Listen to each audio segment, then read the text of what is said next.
So there I am, in the dead of night, surrounded by the comforting aroma of baking bread, the only sounds being the occasional distant laughter or yelling from the bars and clubs nearby.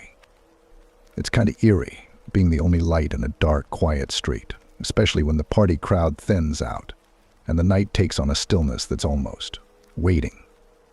This one night, around 4 a.m., I hear this knocking on the door.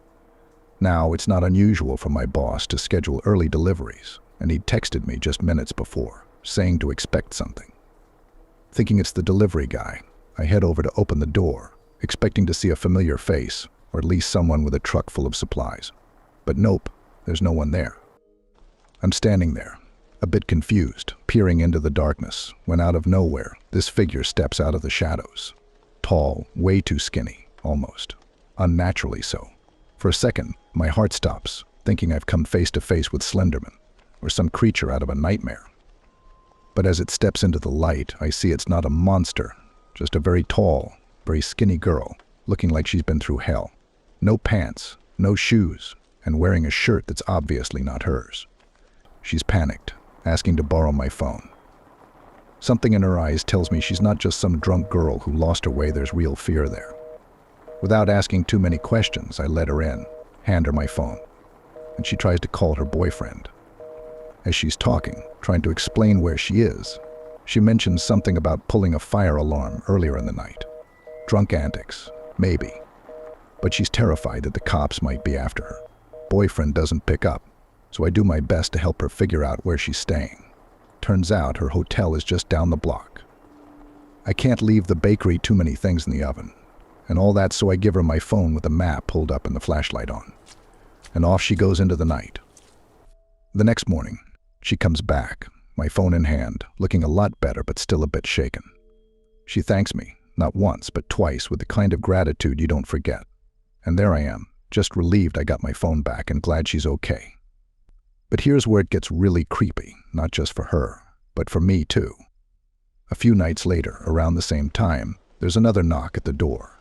No early delivery scheduled this time, no text from my boss. My first thought is, not again, but when I open the door, there's no mysterious girl waiting in the shadows. There's no one. Just the empty, quiet street. Now, I'm not usually one to spook easily, but that night and every night after, every little sound, every shadow felt like it was watching me. The bakery, with its warm ovens and the smell of bread, didn't feel quite as safe anymore. It got me thinking, who was that girl, really? What had happened to her before she showed up at my door? And why, oh whoa, why, did it feel like the shadows kept knocking long after she was gone? I used to be one of the nighttime duty managers at a hotel. The hotel consists of the main house, which was built in the late 90s, early 2000s, and the old house, which was built in the 14th century. There are a few spooky stories about the old house and the grounds, which all come from actual events. At one point it was listed as the third most haunted building in Britain. I wouldn't say that I was a believer or a denier of ghost stories. I thought some events can be explained and some can't. Being a local, I was familiar with all the stories, and my dad had worked there for years when I started. Like I say, wasn't a believer and wasn't a denier. That was until I became a duty manager. Being a duty manager is a simple enough role, dealing with complaints from hotel guests, handing over to the next duty manager, etc. One of my duties as a nighttime duty manager was to lock up areas of both parts of the hotel, places like the bar, restaurant, and gift shop. Other things, such as making sure fire doors are closed, that emergency lighting is working, and closing and locking windows for security. This part of the job was extensive. Every window, fire door, and emergency lighting. I had to check this every single night. Now, the old house is where all the spooky stuff happens. And the old house is a chapel, pretty standard for a house of that size and age in Britain. This is where I experienced the first spooky thing. There is one window in the chapel that no matter how many times you close and lock that window, the next time you walk past, it'll be open again. This was experienced by myself, the other duty managers, and even the security guards. There's nothing horrifying, but it gets worse. The next spot is a set of stairs called the Jerusalem staircase, named so as the wood for the stairs comes from Jerusalem. Some stories about a ghost dog on these stairs that trip people up. I don't think anything of this. It's stairs. People trip on stairs all the time. However, they lead to a room called the Long Gallery. Now, this is a very long room, close to 100 meters. Other than the length, there is nothing else to the room.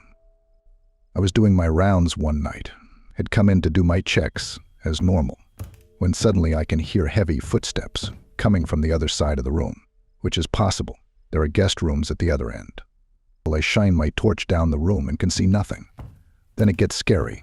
The footsteps slowly become harder and faster, until they sound like someone sprinting towards me. I am frozen. Next thing I know, whack, I've been shoved against the wall with pain in my back, stomach and chest like I've been tackled. There is a similar room directly above, but that is only accessible to duty managers and security. Well, again, not the only person to experience this. The last couple relate to a confirmed murder in the house. It's a long story, so I'll give the TLDR. Lord of the house and his wife are expecting a baby. Lord has heard a rumor that wife had an affair. Billing had a local nurse abducted and brought to the house to deliver the baby. Baby then snatched by the Lord and thrown into the fireplace and murdered his wife.